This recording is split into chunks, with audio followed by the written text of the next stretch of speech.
사랑합니다.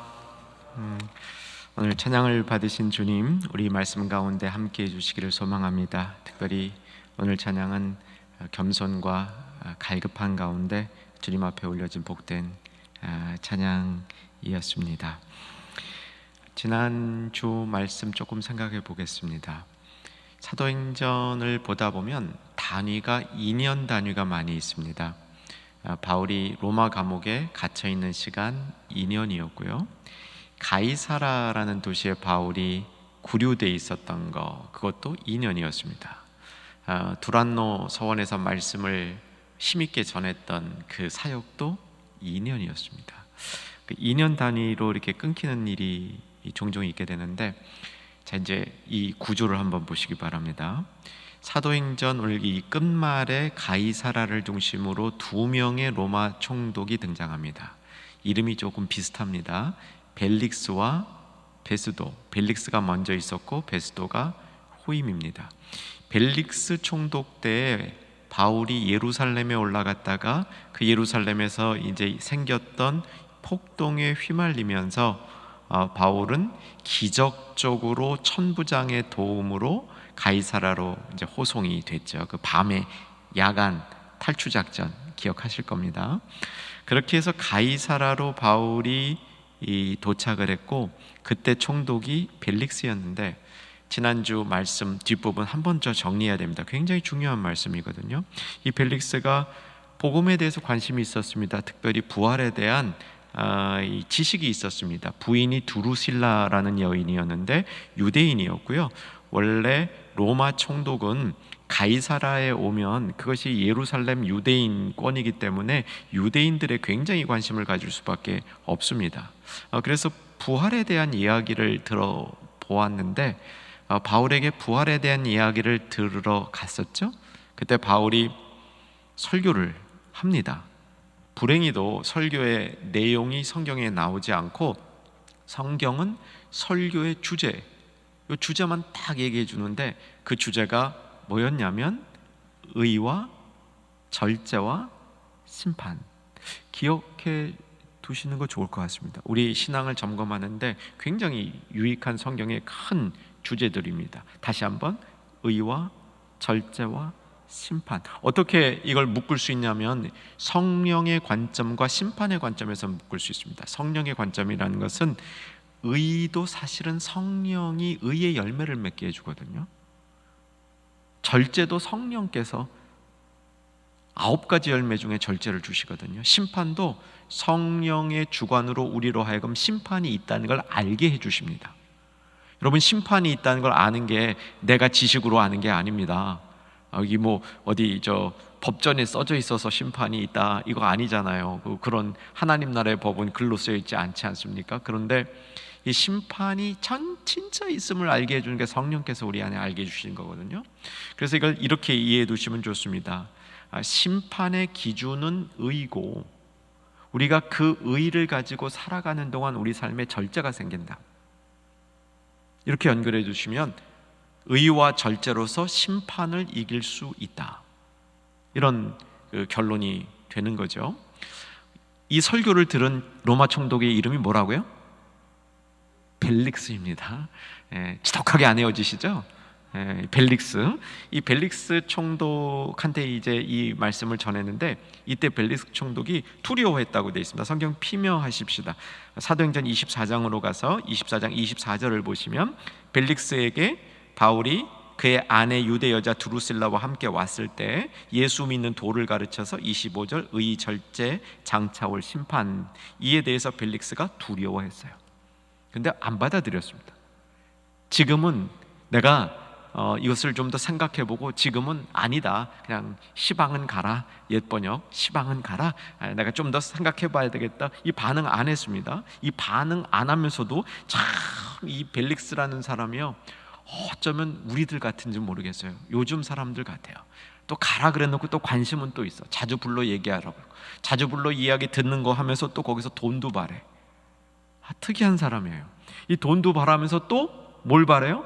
유대인들의 환심을 살려고 그래요. 그래서 자기의 임기가 대략 이때부터 2년 더 임기가 있는데, 이 임기 동안 바울을 그냥 방치해 두고 있었던 겁니다. 요대로 방치. 유대인의 환심도 사고 혹 돈도 받을까 하고, 바울에게 가서 찔림을 받아도 또 얘기 듣는 건 또 싫지 않아 가지고 또 가서 얘기도 듣고, 뭐 이런 이 삼중적인 이 태도를 보이고 있었던 벨릭스였는데, 그의 임기도 드디어 끝났습니다.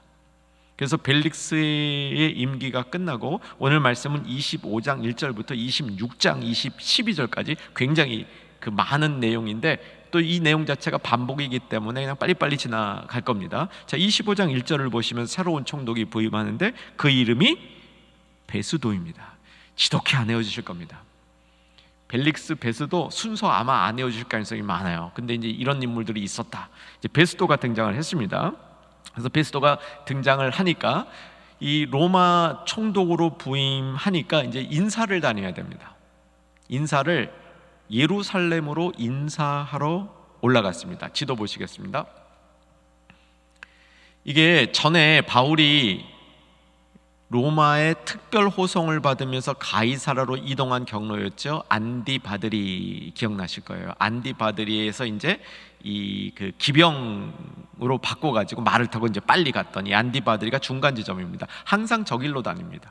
그러니까 아마 베스도 총독도 가이사라에서 안디바드리를 거쳐 예루살렘에 올라갔을 것이다. 이거 한 번 더 우리가 기억을 이렇게 환기시켜 보는 겁니다. 내려주시고요. 자, 예루살렘에 올라가니까 유대인들이 이 기회다 베스도에게 청을 하는 겁니다.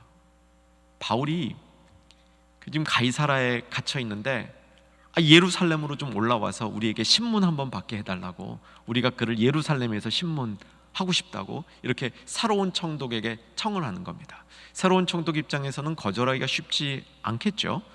유대인들의 환심을 사야 되니까. 그래서 이 새로운 총독 베스도에게 예루살렘으로 바울을 보내달라 하고 실제로 보내주면 어떻게 할 작정이었습니까? 중간에 숨어 있다가 죽일 생각. 2년 전이랑 똑같습니다. 2년 전과 똑같은 일이 반복되고 있는 겁니다. 근데 이제 베스도가 그 얘기를 듣고 글쎄 이렇게 성령의 도우심으로 이제 글쎄 뭐 이렇게 말한 것 같아요. 말했습니다. 그래서 이 베스도가 뭐라고 얘기하냐면, 너희들이 내려와서 가이사라에 와서 그때 그럼 내려오면 가이사라에서 신문할 수 있는 기회를 주겠다. 이렇게 유대인들을 달래놓고 베스도가 가이사라로 돌아갑니다. 자, 6절로 이동해 보십시다. 6절 같이 한번 읽겠습니다. 베스도가 25장 6절입니다. 읽겠습니다. 베스도가 그들 가운데서 8일 혹은 10일 지낸 후 가이사라로 내려가서 이튿날 재판 자리에 앉고 바울을 데려오라 명하니. 그러면서 아직 유대인들은 이제 안 왔는데 바울에게 유대인들이 너를 고발할 증거를 찾는다. 8절에 바울이 변명하여 자신이 무죄함을 밝히고 있습니다. 그래서 9절에 베스도가 다시 유대인의 마음을 얻고자 하여 바울더러 묻되 내가 예루살렘에 올라가서 이 사건에 대해서 내 앞에서 신문 받으려냐, 우리 같이 예루살렘에 올라가서 신문 받겠냐 그랬더니 바울이 아니요 라고 답하는 겁니다. 바울이 위기를 직감한 거죠. 그래서 바울은 그 위기를 모면할 수 있는 방법으로 나는 예루살렘에 안 갑니다, 황제에게 상소합니다, 이렇게 바울의 입장을 밝히는 겁니다. 그래서 황제 재판 요청과 함께 결국은 바울이 로마로 이동하게 되는 겁니다. 자, 퀴즈 드리겠습니다. 바울이 상소한 로마의 황제는 누구겠습니까? 그 많은 황제 중에 여러분이 아실 리 없다 이렇게 생각하겠죠? 제가 그러면 힌트를 드리겠습니다. 검은 고양이 네로죠. 정확히 맞히셨습니다. 네로 황제죠. 이 네로 황제는 바울이 네로 황제에게 고소할 때만 해도 굉장히 좋은 황제였습니다. 이때는 좋은 스승이 있었습니다. 세네카라는 아주 탁월한 이 윤리학자 겸 철학자 겸 정치도 잘하는 세네카라는 사람의 이 사사를 받고 있었고요. 무엇보다도 이 로마사에 나온 것 중에 이 중요한 부분이 있는데, 이때 네로를 이렇게 보호하던 경호대장을 맡고 있는 사람이 엄청난 출신이었습니다. 아프리카누스라는 이름을 갖고 있어요. 그래서 아마도 아프리카에서 온 사람이라고 추정을 받고 있는 사람인데, 아프리카누스 브루러스라는 이 인물인데 엄청난 충신입니다. 그래서 네로가 심리적으로 안정감을 얻을 수 있었습니다. 누구도 나를 해치지 못한다. 그래서 마음껏 정치할 수 있었습니다. 이후에 가면서 네로가 이제 바뀌게 되죠. 아주 폭군이 돼버리죠. 결국 바울을 죽이는 그 이제 황제가 되는 겁니다. 네로에게 상소를 했는데, 우리가 이미 아는 바대로 로마 밖에 살고 있는 로마 시민권자가 로마 시민권자로서 가장 큰 혜택을 누리는 것이 황제에게 상소하는 겁니다. 황제 재판을 청구하는 겁니다. 황제가 말을 들어주는 겁니다. 그러니까 중간 사람들이 황제에게 상소하는 것을 불법적으로 막으면 처벌을 받습니다. 총독이라도 처벌을 받을 수 있습니다. 그러니까 바울을 황제 앞으로 보낼 수밖에 없는 것이 베스도 입장이었습니다. 자, 베스도가 이렇게 난국에 처해 있을 때 베스도에게 좋은 일이 하나 생깁니다. 이 난국이라는 건 뭐냐면 황제에게 상소하려면 상소할 때에는 상소한 일을 관할하는 사람이 그 이제 자기의 소견서를 보내야 되거든요. 어떻게 소견서를 써야 될지 굉장히 힘든 상황이었습니다. 유대인들 입장도 봐야 되고요, 바울의 입장도 봐야 되고, 자신의 정치적인 입장도 봐야 되고, 여러 가지 생각할 게 많았는데 그때 베스도에게 호재가 하나 생깁니다. 어떤 호재가 생기냐면, 베스도가 새로운 총독으로 부임했다고 또 베스도에게 인사오는 유력 인사가 있었는데, 베스도에게 인사온 유력 인사가 누구냐면 아그리빠 왕이었습니다. 자, 성경 보고 확인합니다. 13절, 아직 25장에 있습니다. 25장 13절. 13절 이게 배경이 되는 내용이니까 좀 찬찬히 잘 읽어보십시다. 읽겠습니다. 수일 후에 아그리빠 왕과 버니게가 베스도에게 문안하러 가이사라에 와서 계속 여러 날 있더니, 베스도가 바울의 일로 왕에게 고하여 이르되, 벨릭스가 한 사람을 구류하여 두었는데 계속 내가 예루살렘에 있을 때에 유대인의 대제사장들과 장로들이 그를 고소하여 정죄하기를 정하니. 이제 앞에 있었던 일 반복 쭉 설명해 주는 겁니다. 내가 그를 신문해 본 결과 바울이 잘못이 없다. 그래서 이 친구가 황제에게 상소했으므로 나는 그럴 수밖에 없는데, 아그리빠 왕 그대가 좀 대신해서 이 바울을 신문해 보시오. 그럼 내가 지켜보고 있다가 이 바울에 대한 나의 소견이 어떤지 정확히 가늠해 볼 수 있겠습니다. 당신이 좀 도와주시오. 이렇게 얘기를 하는 겁니다. 그렇다면 아그리빠는 어떤 위치에 있었길래 이렇게 로마 총독 베니스에게 도움을 줄 수 있었을까? 그의 직분이 왕이었습니다. 아그리빠 왕이라고 부르죠.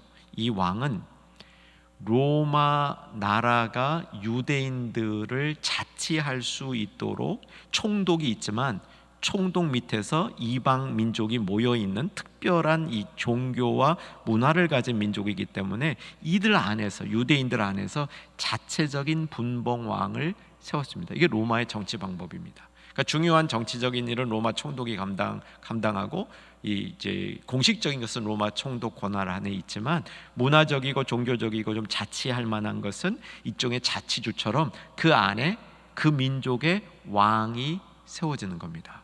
그 왕을 아그리빠 왕이 그 당시에 왕이었죠. 자, 이게 아그리빠 왕의 가문을 조금 설명해 드리겠습니다. 이제 4대를 설명해 드릴 겁니다. 그러니까 아그리빠 왕의 아버지, 할아버지, 증조 할아버지부터 설명해 드릴 겁니다. 조금 복잡하니까 집중해 보십시다. 자, 증조 할아버지 소개합니다. 헤롯 대왕입니다. 헤롯 대왕이 누군지는 아시죠? 헤롯 대왕은 아기 예수님을 죽이려 했던 왕이고요. 거기 옆에 이제 마태복음 2장 19절이 있는데 같이 한번 읽어보십시다. 읽겠습니다. 헤롯이 죽은 후에 주의 사자가 애굽에서 요셉에게 현몽하여 이르되, 그러니까 헤롯 대왕이 죽었으니까 이제 애굽에 피신 갔던 예수님 다시 고향이나 이 갈릴리 지역 고향 아니면 뭐 이 유대로 돌아가도 괜찮겠다, 이렇게 알려주는 겁니다. 이 헤롯 대왕이죠. 증조 할아버지가 헤롯 대왕입니다. 아버지도 성경에 나옵니다. 아버지가 이름이 뭔지 확인하십시다. 자, 두 번째, 헤롯 대왕의 아버지 아켈라오입니다. 사실은 아켈라오도 헤롯입니다. 그 성이 헤롯이거든요. 헤롯 가문이거든요. 헤롯 아켈라오죠. 근데 성경은 그를 그냥 아켈라오라고 부릅니다. 왜? 헤롯과 혼동하지 말라고. 아까 우리 마태복음 2장 19절이었습니다. 헤롯 대왕 죽었다 얘기한 다음에 몇 절 뒤로 가면 2장 22절, 마태복음 2장 22절, 몇 절 뒤죠? 몇 절 뒤 얘기입니다. 같이 읽겠습니다. 시작. 그러나 아켈라오가 그의 아버지 헤롯을 이어 유대의 임금됨을 듣고 거기로 가기를 무서워하더니 꿈에 지시하심을 받아 갈릴리 지방으로 떠나가. 이렇게 기록이 되어 있죠. 아켈라오가 헤롯 대왕의 아들입니다. 헤롯 아켈라오. 근데 성경은 아켈라오라고 부릅니다. 자, 이 아켈라오의 아들이면서 아그리빠, 오늘 지금 나오고 있는 이 아그리빠 왕의 아버지, 그 인물도 성경에 나옵니다. 어디에 나오냐면 사도행전 12장에서 야고보 사도를 죽인 인물이 등장합니다. 그게 헤롯이라고 등장합니다. 확인합니다. 사도행전 12장 1절 헤롯, 그리고 제가 괄호하고요, 이 사람을 아그리빠 1세라고 불러요. 그러니까 사도행전 12장에 나오는 헤롯은 대왕이 아닙니다. 연차상 맞을 수가 없죠. 헤롯 대왕의 손자입니다. 아그리빠 1세라고 불리우는. 자, 한번 그때 헤롯에 관한 헤롯 아그리빠 1세죠. 이 헤롯 아그리빠 1세에 대해서 성경 말씀 같이 읽어보겠습니다. 그때 헤롯 왕이 손을 들어 교회 중에서 몇 사람을 해하려 하여 야고보를 순교시키는 겁니다. 아그리빠 1세인데 왜 사도행전이 아그리빠 1세는 헤롯이라고 부르고 아그리빠 2세를 아그리빠라고 부르냐면 두 사람을 혼동시키지 않게 하기 위해서. 그 당시에는 1세, 2세 이렇게 안 불렀던 것 같아요. 그래서 아버지는 헤롯, 아들은 아그리빠 이렇게 불렀는데 역사가 구분하기에는 아그리빠 1세, 아그리빠 2세로 구분하는 겁니다. 이 설명이 좀 전달됐습니까? 전달되신 걸로 제가 믿고 가겠습니다. 그래서 여기서 등장하는 아그리빠는 아그리빠 2세라고 불리우는, 로마 역사에서 아그리빠 2세라고 불리우는 왕인데, 이 아그리빠 2세는 아버지나 할아버지보다 훨씬 유능했습니다. 그래서 증조 할아버지 수준의 정치력을 갖고 있었습니다. 대왕 수준의. 로마의 유력자들하고 다 연결이 돼 있었고 로마 황제하고도 친구라고 불리우는 그런 인물이었습니다. 아마 어릴 때 다 로마에 가서 공부하거든요. 그때 이제 귀족들이 모이기 때문에 이 황제, 황손하고 같이 이렇게 어울릴 수 있는 기회가 이미 어릴 때부터 다 주어지는데 그때부터 이렇게 뛰어났던 것 같아요. 그래서 이 아그리빠 2세는 굉장한 정치력을 가지고 있었습니다. 오늘 본문 안 읽었지만 25장을 읽어보시면 이 아그리빠 왕이 상당히 권세가 있었던 것으로 추정할 수 있습니다. 근데 유대인의 왕이잖아요. 아그리빠 왕이 완전한 유대인은 아닙니다. 섞여 있습니다. 반쪽 혹은 4분의 1쪽 유대인입니다. 근데 어쨌든 유대인의 왕으로 유대인을 다스리니까 유대인의 이 법도라든가 유대인의 상황에 대해서는 로마 총독, 로마 사람 베스도보다는, 저도 헷갈려요. 베스도보다는 훨씬 더 로마 사정을 유대인 사정을 잘 알았기 때문에 바울의 경우를 아그리빠 왕이 신문을 해보면 더 바울의 입장을 분명하게 파악할 수 있으리라. 이거는 상식적인 생각입니다. 그래서 아그리빠 왕에게 신문권을 맡기고요, 이 아그리빠 왕도 흔쾌히 내가 신문해 보겠습니다 라고 베스도의 요청을 받아들이게 됩니다. 자, 하나 더 오늘 이렇게 중요한 건 아니지만 그래도 성경 읽다가 나오는 부분이니까 저 정보로 전해드립니다. 25장 13절에 보면 아그리빠 왕과 함께 누가 왔습니까? 버니게라는 인물이 등장하는데 이제 궁금하실 수도 있습니다. 이 버니게는 누구냐면 아그리빠 왕의 누이예요. 누나라고 추정이 되고 있습니다. 이 아그리빠 왕의 여동생도 성경에 나옵니다. 아그리빠 왕의 여동생이 누구냐면 두루실라예요. 벨릭스 부인 두루실라. 그러니까 굉장한 유력 가문이죠.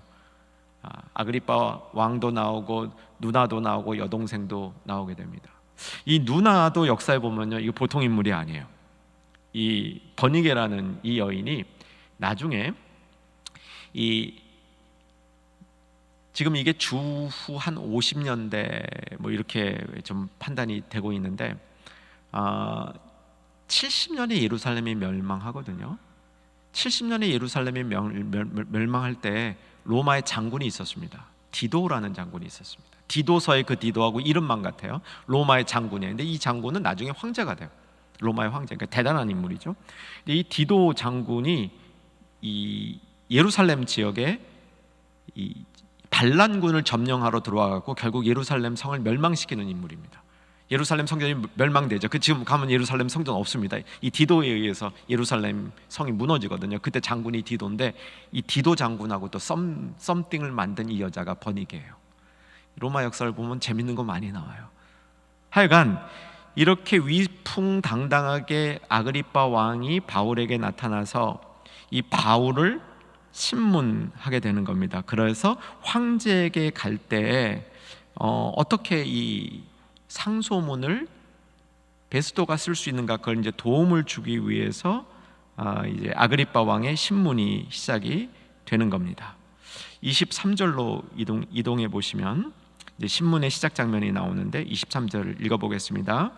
이튿날 아그리빠와 버니게가 크게 위험을 갖추고 와서 천부장들과 시중의 높은 사람들과 함께 접견 장소에 들어오고 베스도의 명으로 바울을 데려오니, 이러면서 신문이 시작이 되는 겁니다.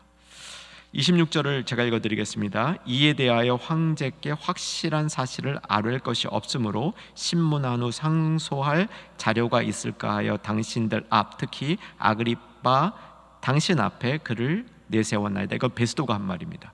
왜 아그리빠 왕의 신문을 청했는지 자신의 의도를 밝힌 거죠. 26절, 이제 오늘 읽은 본문으로 돌아오면 아그리빠 왕 앞에서의 신문이 시작이 됩니다. 26절 1절을 보면 아그리빠가 바울에게 말해라, 이제 네가 한번 말해봐라, 먼저 얘기해라. 이제 자기가 신문하는 질문을 하는 게 아니고 바울에게 자유롭게 자기를 말할 수 있는 이야기를 주는 거예요. 이것도 혜택이었습니다. 자기가 먼저 질문에 딱 내가지고 내가 말하는 질문에 예스요 노요 뭐 이렇게 신문한 게 아니고 네가 한번 네 입장을 얘기해봐라. 바울이 자신을 말할 수 있는 기회를 먼저 줬는데 이게 바울을 바라던 거죠. 이때만 되면 바울은 설교하는 겁니다. 바울이 손을 들어 변명하되, 이렇게 되어 있습니다. 손을 들어 변명하되, 어떤 분들은 이제 로마의 법을, 로마의 관습을 생각하지 않고 손을 들어 선서했구나 이렇게 추정을 하는데 그렇지는 않습니다. 이게 선서한 게 아니에요. 로마의 관습상 그렇게 손 들고 선서하는 건 없다 그럽니다. 이건 뭐냐면 아그리빠 왕을 존경하는 이 태도를 취한 겁니다. 손을 들고 이렇게 얘기한다는 것은 이제 당신을 내가 존경합니다. 내가 이제 지금부터 말하는 것은 나의 진심입니다. 이런 것을 보이면서 이제 손을 들어 설명하고 있습니다.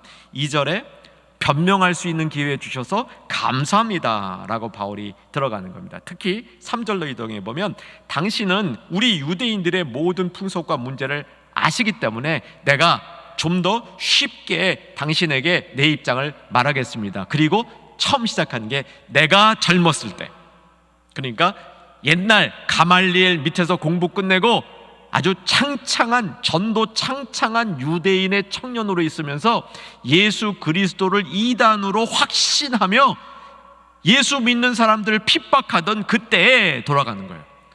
그때 이제 바울이 자기 모습으로 돌아가는 거서 자기를 이제 쭉 얘기하는 겁니다. 5절 보시면 우리가 알아두어야 될 이제 정보가 나오는데, 바울이 자신이 바리새파였다. 이건 뭐 이미 알고 있는 건데 그 부분 한 번 더 읽어보면 유익한 부분이 있습니다. 5절 준비되셨죠? 읽겠습니다. 일찍부터 나를 알았으니 그들이 증언하려 하면 내가 우리 종교의 가장 엄한 파를 따라 바리새인의 생활을 하였다고 할 것이라. 자기가 바리새인 출신이라는 것은 대부분 사람들 다 한다는 거예요. 그 정도로 자신이 유명인이었다라고 얘기를 하고 있습니다. 그런데 가장 엄한 파를 따라 바리새인이 가장 엄한 파라 이렇게 설명을 하고 있는데, 가장 엄한 파인지는 잘 모르겠습니다. 원래 이제 요즘에 학자들이 당시에 유대인들의 그 파를 보면서 가장 엄한 파는 바리새파가 아니었고 에세네파였습니다. 그러니까 쿰란 공동체라고 불리우는 특별한 공동체를 이루었던 사람들이 더 이게 경건했다 이렇게 이야기를 하는데, 보편적으로 그들은 좀 극단적인 그룹이었기 때문에 보편적으로 보면 바리새인들이 가장 엄했다 이렇게 봐도 큰 무리는 없을 것 같습니다. 이제 자신이 이렇게 철저하게 어려서부터 유대인의 신앙생활을 하다가 내가 율법을 파괴할 사람이 아니다, 이건 뭐 전에도 바울이 다 얘기했던 겁니다. 오늘 처음 하는 게 아니고, 바울을 이제 고소할 때 이들이 이 작자가, 바울이란 작자가 우리 율법을 문란시켰다 이렇게 고소했잖아요, 유대인들이. 그러니까 내가 율법을 문란시킬 사람이 아니다라는 것을 이제 간접적으로 자신의 배경을 설명함으로 이야기한 다음, 요 다음이 이제 오늘 주요 메시지입니다. 이 부분을 딱 붙들고 오늘 기도하시고 마음속에 담으셔야 됩니다. 자, 굉장히 조금 고급 교훈입니다. 그만큼 우리가 이것을 이해해 보도록 사모해야 됩니다. 자, 바울이 무슨 얘기를 하고 있냐면 7절이 중심인데요. 내가 만약 문제가 있다면, 나에게 잘못이 있다면, 어떤 잘못이냐면 우리 12지파, 이스라엘의 12지파가 조상 때부터 밤낮으로 하나님을 받들어 섬겼다. 밤낮으로 하나님을 받들어 섬겼는데, 이유는 하나님께 잘 보이려고 우리 조상들이 온 힘을 다해서 하나님을 받들어 섬겼다. 뭘 잘 보이려고 그러냐면 우리에게 메시아 보내달라고, 우리를 구원해달라고, 우리를 구원할 메시아를 보내달라고 우리 조상들이 밤낮으로 하나님을 받들어 섬겼다.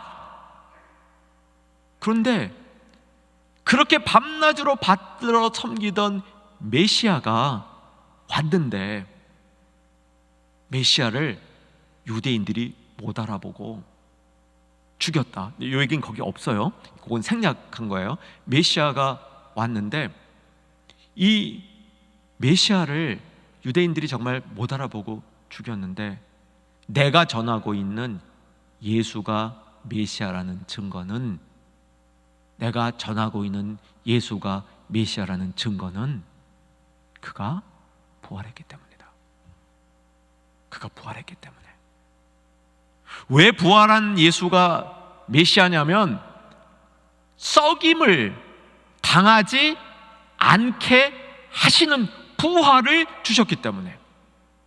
여러분, 이거 잘 연결하셔야 돼요. 여러분, 언약이 왜 중요합니까? 언약은요, 영원한 약속을 가르쳐 주거든요. 영원한 약속. 여러분, 영원하려면 죽음이 있어야 됩니까? 없어야 됩니까? 죽음이 극복돼야 돼요. 우리가 이렇게 정리할 때가 있죠. 구약과 신약의 차이가 뭐냐? 구약은 오실 예수님에 대한 책이고, 신약은 오신 예수님에 대한 책이다, 이렇게 쉽게 정리하죠. 구약은 오실 메시아에 대한 약속이고, 신약은 오신 메시아가 주신 복음이다, 이렇게 우리가 정리할 수 있겠죠. 여기 지금 7절을 한번 읽어보십시다. 자, 7절, 지금 제가 말씀드린 것을 잘 기억하시면서 7절 이제 성경 말씀으로 돌아옵니다. 7절 준비되셨죠? 읽겠습니다. 이 약속은 우리 12지파가 밤낮으로 간절히 하나님을 받들어 섬김으로 얻기를 바라는 바인데, 아그리빠 왕이여, 이 소망으로 말미암아 내가 유대인들에게 고소를 당하는 것이니이다. 8절, 당신들은 하나님이 죽은 사람을 살리심을 어찌 못 믿을 것으로 여기나이까? 믿을 수 있습니다. 나는 경험했습니다. 죽은 자가 살 것, 예수님이 살아나신 것, 내가 경험했습니다. 그 예수님이 바로 우리가 밤낮으로 섬기면서 받기를 소망하던 바로 그 구원자입니다. 왜? 부활하셨으니까, 죽음을 극복하셨으니까, 우리도 죽지 않게 해주셨으니까 그가 구원자입니다. 이 얘기를 하는 거예요. 이 얘기를 돌려 말하고 있는 겁니다. 아그리빠에게, 아그리빠가 들을 수 있도록 얘기해주고 있는 겁니다. 아그리빠 수준에서. 바울의 설교는요, 기가 막힙니다. 사도행전에 나오는 바울의 설교들을 보면요, 정말 그 상황에 맞도록 복음을 다 그 상황에 맞도록 너무나 완벽하게 변환시켜요. 전하는 사람의 마음대로 전하는 게 아니라 듣는 사람에 꼭 맞도록, 듣는 사람 수준, 듣는 사람 배경, 여기에 딱 맞도록 어떻게 그렇게 잘 변환시키는지 몰라요. 진짜 바울은 복음 전문가입니다. 그런 걸 보면요. 아그리빠에게는 아그리빠 수준에 딱 맞게 전하는 거예요. 자, 지금 8절까지 보셨죠? 자, 9절로 갑니다. 자, 9절 같이 한번 읽어보십시다. 나도 나사렛 예수의 이름을 대적하여 많은 일을 행하여야 될 줄 스스로 생각하고, 자, 10절은 제가 볼게요. 그렇게 해서 그 예수 믿는 자를 죽이려고 눈에 불을 켜고 다니다가 얼마나 불을 켰냐면 예루살렘 땅에서는 만족하지 못하고 외국에 있는 예수 믿는 사람까지 다 죽이려고 쫓아다니다가 다메섹으로 가는 길에 이런 일이 있었습니다. 자신의 회심 사건을 얘기하는 거예요. 그게 이제 13절부터 나오는 겁니다. 이미 바울은 자신의 회심 사건을 예루살렘 성도들에게 한번 말했습니다. 그리고 자신이 실제로 회심했던 사건이 9장에 기록이 되어 있고요. 바울의 회심 사건이 사도행전에 3번 나옵니다. 3번 나오는 거 중요한 거라는 거 아시죠? 사도행전은 바울의 회심 사건을 3번 얘기하고 있는데 이거 다음 주에 다룹니다. 근데 다룰 때마다 자신의 회심 사건도요 똑같이 얘기하는 법이 없어요. 듣는 사람에게 이 회심 사건이 왜 필요한지를 정확히 알고 그 듣는 사람에게 필요에 딱 맞춰서 자신의 회심 사건을 얘기하고 있는 겁니다. 그거 이제 다음 주에 다루도록 하겠습니다. 자, 오늘 말씀을 이제 정리해 갑니다. 자, 바울이 얘기했던 것은 예수님의 부활이 곧 예수님이 메시아임을 증명하는 것이다. 왜일까요? 구원자이기 때문에. 부활이 구원이라는 겁니다. 여러분, 부활이 빠지면 구원이 있을 수 없습니다. 믿으시기 바랍니다. 우리의 구원은 부활에서 정점이 찍히는 겁니다. 내가 구원받았다는 건 그저 감정의 구원이 아닙니다. 내가 죄의 노예가 되었던 어떤 노예적인 삶에서 구원받았다, 이게 아니란 말이죠. 우리의 구원은 내가 부활함으로, 실제로 부활해서 하나님 나라에 들어감으로 그 구원이 완성되는 겁니다. 우리가 구원의 확신을 가졌다는 것은 그것을 확신하는 거죠. 그래서 미래가 포함되지 않으면 우리 구원의 확신이 없는 겁니다. 자, 그리고 이제 그 다음부터 이제 백미가 나옵니다. 이건 좀 수준이 되셔야 따라올 수 있습니다. 자, 이 부분을 여기 본문에선 다루지 않았는데 다른 장소에서 바울이 얘기했던 이 부활의 논리와 좀 연결시킬 테인데, 자, 보십시오. 유대인들은 자신이 밤낮으로 하나님을 섬겼다 그랬어요. 밤낮으로 하나님 마음에 들어보려고. 우리보다 훨씬 나아요. 우리 안 그러죠? 우리 밤낮으로 하나님 마음에 들려고 노력해 하세요? 분도 있으신 것 같긴 하긴 하지만 밤낮 아니더라도 여러분, 사랑하는 충현의 가족 여러분, 예배 드릴 때만은 좀 그런 마음으로 예배 드리시기를 주 안에서 소망합니다. 근데 유대인들이 정말 그렇게 했다는 거예요. 이 메시아, 그러면 메시아 보내줄까 봐, 구원 얻을까 봐. 그런데 이 메시아가 누구라고 유대인들은 생각했습니까? 다윗 자손, 다윗과 같은 왕, 다윗과 같은 통치자, 이렇게 딱 믿고 있었는데 성경을 더 넓게 보니까 시편을 중심으로 이 오실 메시아 통치자가 다윗 자손이면서 하나님의 아들이다, 이렇게 말하는 겁니다. 시편 2편 7절, 너는 내 아들이라, 오늘 내가 너를 낳았도다, 너는 내 아들이라, 이렇게 얘기하는 겁니다. 하나님의 대행자로 통치하는 자라는 겁니다. 그저 다윗 자손의 수준이 아니라는 겁니다. 자, 그 다음에 또 성경에 메시아에 대한 깊은 노래가 시편 중심으로 할 건데 좀 찾아보면 좋을 것 같아요. 시편 89편 볼 겁니다. 시편 89편이 신학적으로 굉장히 중요한 시편입니다. 보통 설교적으로는 잘 안 다루게 되는데 이제 신학적으로는 굉장히 중요한 시편인데, 시편 89편 20절 868쪽. 자, 시편 기자가 메시아를 노래하고 있습니다. 20절 준비되셨죠? 읽으십시다.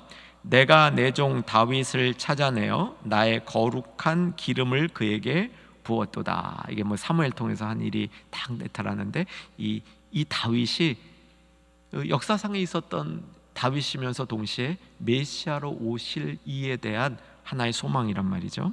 27절로 가면 내가 또 그를 장자로 삼고 너는 내 아들이라 내가 너를 낳았도다. 내가 너를 장자로 삼고 세상 왕들에게 지존자, 보통 왕이 아니라는 거예요. 그냥 세상의 위대한 하나의 왕이 또 오는 이 수준의 메시아가 아니라 세상 왕들 위에 지존자로 등극하실 그분이 메시아라는 거예요. 28절 그를 위하여 나의 인자함을 영원히 지키고 그와 맺은 나의 언약을 굳세게 세우리라. 언약에 대한 얘기가 나와요. 이 언약을 기다리고 있었다. 언약으로 기다리던 메시아는 보통 왕이 아니라는 겁니다. 그저 다윗의 왕 중에 위대한 인물 하나 더 나는 게 아니라 왕들 중에 왕. 그러니까 이걸 가만히 바울이 깨닫고 나니까 구원자는 이 땅에서만 통치하는 분이 아니구나. 구원자는 하늘에서 통치하는 분이구나. 하늘 보좌에서 통치하는 분이구나. 이렇게 구원자에 대한 새로운 깨달음이 생긴 겁니다. 그러고 나서 바울이 시편을 쭉 보면서 야, 이렇게 깊은 시편이 하나 있었네 했던 그 시편이 16편입니다. 자, 이동합니다. 시편 16편으로 이동해 주시고요. 시편 16편 10절을 보십시다. 시편 16편 10절. 시편 16편 10절. 자, 같이 읽으십시다. 이는 주께서 내 영혼을 수월에 버리지 아니하시며 주의 거룩한 자를 멸망시키지 아니하실 것임이니이다. 그러니까 메시아가 부활할 것이라는 얘기가 이 안에 다 담겨 있는 걸 본 거예요. 그리고 메시아의 부활을 따라 나도 부활할 것이다. 내 영혼도 썩지 않을 것이다. 메시아를 따르는 믿는 자들의 부활도 시편에 선포되어 있다라고 바울이 깨달은 겁니다. 이거 바울의 설교 가운데 나와요. 저 앞에 비시디아 안디옥에서 했던 설교예요. 시편 16편 10절을 이용해서 비시디아 안디옥 13장입니다. 거기서 설교했어요. 예수님 부활을 얘기할 때. 그리고 11절을 보시면 시편 16편 11절을 보시면 너무 제가 좋아하는 구절입니다. 주께서 생명의 길을 내게 보이시리니. 부활은 단순히 육신이 살아나는 게 아니라 생명의 길을 보여주시는 겁니다. 육신이 살아난 다음에 생명의 길로 걸어가는 겁니다. 이 생명의 길이 언제 막혔냐면 아담과 하와가 범죄해서 에덴 동산에서 쫓겨날 때 이 생명의 길이 막힌 거예요. 생명나무로 가는 길이 막힌 겁니다. 그런데 예수 그리스도의 부활을 통해서 그 생명의 길이 다시 열리는 겁니다. 이게 바울이 선포하고 있었던 예수 부활의 복음이었습니다. 저는 제 생각은 이거는 제가 틀릴지도 모르겠습니다. 근데 저는 이렇게 생각해 봅니다. 바울이 로마 황제에게 상소했는데 로마 황제에게 설교할 기회 때 어떻게 설교했는지 성경에 안 나와요. 이렇게 설교할 계획을 세우지 않았을까? 저 혼자 생각해 봅니다. 정말 바울이 우리에게 전달하는 건 이겁니다. 진짜 구원은 썩지 않은 거다. 영원한 것. 그 영원은 하나님의 아들 메시아가 예수 그리스도가 부활하시고 그를 따라 우리도 부활하고 육신만 부활한 것이 아니라 생명의 길을 보여주시고 그 생명의 길을 따라 기쁨과 즐거움으로 인생을 걸어. 이거 11절 아까 뒤에 보면 기쁨 나와요. 이걸 이렇게 걸어갈 수 있도록 우리를 인도해 주시는 그 은혜, 이것을 구원이라고 얘기한 겁니다. 이제 마지막으로 정리합니다. 구약의 백성들은 이 구원을 얻기 위해서 어떻게 했다고요? 밤낮으로 주를 받들어 섬겼다고 돼 있어요. 오늘 본문으로 와보세요. 주를 받들어 섬겼다. 26장 7절. 밤낮으로 12지파가 밤낮으로 간절히 하나님을 받들어 섬김으로 얻기를 바라는 바가 구원, 메시아의 부활로 인해서 썩지 아니함을 통해서 얻는 영원, 이것을 얻기 위해서 12지파가 밤낮으로 받들어 섬겼다는 거예요. 하나님을. 이거 사실은 함축적으로 예배 잘 드렸다는 거예요. 유대인들이 제사 열심히 드렸다는 거예요. 여러분, 우리 조금 본받읍시다. 우리도 우리의 삶 가운데 우리 하나님, 나를 위해서 십자가에 지신 예수님, 내 안에 계신 성령님 조금 더 열심히 받들어 섬겨서, 그리고 섬기는 것도 조금 섬기지 말고 나의 삶에 더 많은 시간, 더 많은 영역에서 우리 주님을 잘 받들어 섬겨보려고 지금보다 더 많이 애쓰는 저와 여러분 되기를 주의 이름으로 축원합니다. 302장